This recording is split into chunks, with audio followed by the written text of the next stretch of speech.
Hey Cougar fans, Carter Gledhill on the Cougar Sports Network back with another CUC Track and Field Coaches Weekly. I'm joined by the head track and field coach, Steve Belanger, after the Warrior Invitational this past weekend at Wisconsin Lutheran College. Overall, the teams placed very well. The women placed second. The men placed seventh. Big improvements already early in the outdoor season. How did you feel? What were some of the takeaways from that meet? Yeah, no, it was a great one. The weather turned out awesome. So whenever the weather's great in northern Wisconsin, it's always a blessing. So we were pretty lucky there, and with that comes better performances. So for sure, yeah, pretty happy. Well, one of the big storylines from last weekend's meet was Gustavo Alvarez placing first in the pole vault, a height of 4.7 meters at his top 20 in the nation. He also finished second as well in the javelin throw with a new PR. But for Gustavo, we talked about in the last Coaches Weekly, he's someone that we said we're going to keep an eye out for, someone that could break records. He did it multiple times last year, and to see him not only set PRs in the javelin throw, but also place top 20 in the nation with that pole vault.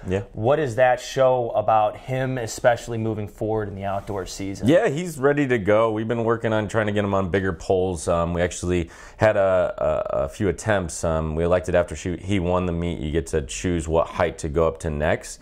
He elected to go all the way up past the NACC championship or NACC record, and which would have put him in the top 5 in the country. He just missed it, but it was a gamble. We took it because he was vaulting well. So yeah, no, he's ready to do some big things for sure.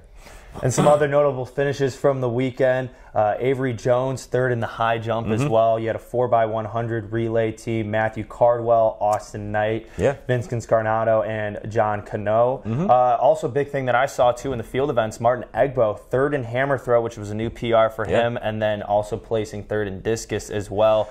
It's kind of been this thing where we've seen the men's team start to step up their game a little bit more, and it seems like, yes, we've talked about Gustavo a lot already and what he can do, but we're also starting to see more names creep up into the podium contender spot. Yeah, I believe Martin PR'd 3 times on the day, and he was actually a few inches away from breaking our school record, so in the hammer. So pretty exciting stuff, and yeah, I'm sure that's going to be his by the end of the year for sure, if not by this weekend. So. And obviously you mentioned he's probably aware of that record. How do you make sure that an athlete like that stays focused without trying to outperform what they are capable of doing physically, and make sure that they trust the training and stick with the process? Yeah, so relaxed muscles are fast muscles, and this sport is kind of counterintuitive. The more you try, the slower you could be. So for him, it's just get into that circle, taking a deep breath, and just relaxing and trusting his training and not trying to overpower the thing. Just kind of work on being quick in the circle. So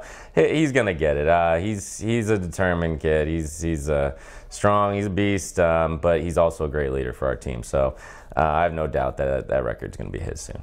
And now looking over at the women's side, you had 6 first-place finishes for the female squad. Obviously notable, Kayla Armstrong, first in the 400 meter and then also second in the 200 meter. But her time of 24:24 is first in the nation.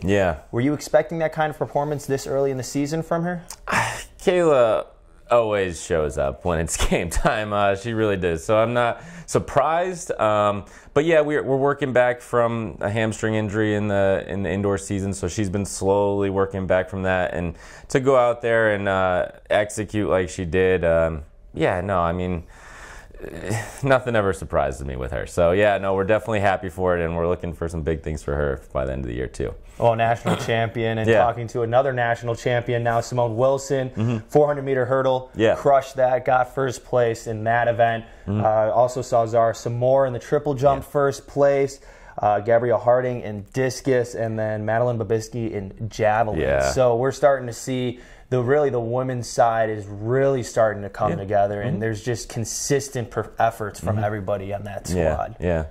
No, they're great. Led by Laura, who is our vault specialist. She's really done a great job kind of leading the team, and Maddie the same thing.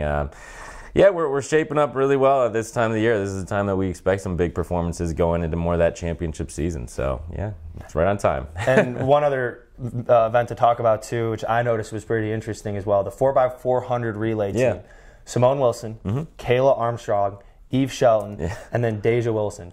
On paper, you have 2 national champions already in the outdoor. Yeah. You have a NACC indoor conference champion as well. And just to look at the dynamics between that, you have 2 very strong upperclassmen and 2 sophomores as well. Yeah.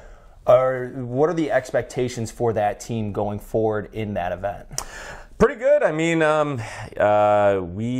we've always done really well in that event in the NACC, and we're going to continue to try to win that event. So, whenever you have two really good 400 runners and an amazing hurdler in Eve, we're going to show up. And Day's up and coming. She came off 2 PRs in the 100. So, we're going to do some big things there too. And I'm hoping to probably win a title in the NACC championship there too. So, exciting stuff. Well, big travel this weekend as well. Your team is traveling to Georgia Tech. That's going to be a huge event for you guys, not only just because of the name of Division I school, but gets a chance to showcase what the program has, the athletes. And again, there's a lot of hardware right now on the roster for CUC if we look at accolades and performances so far. When you have an event like this coming up, how do you keep your athletes clear-minded and focused, not trying to overhype themselves where they psych themselves out and as basically not perform at the level that you know they might be able to? That's the reason we go to these events, to get them prepared for the national championship, for a bigger scene. And anytime you get invited out to, a meet like that by an ACC team, you gotta go. I mean, so there's going to be some great competition. We found some cheap flights, so that always helps too. We're only bringing a few out there. The main group is going to be going to Olivet, where we've had some amazing performances before. So overall, it's going to be a good weekend for the team. Big weekend for the team. And again, it's going to be an exciting one as well. A lot of travel going on and a lot of events for CUC to excel at. You'll follow along at cucougars.com for schedule, stats, and everything CUC Track and Field. I'm Carter Gledhill of the Cougar Sports Network. This is Steve Belanger, the head coach of the track and field team. Hey, best of luck this weekend, Coach, and excited to talk to you next week. Thanks, Carter. And as always, go Cougars.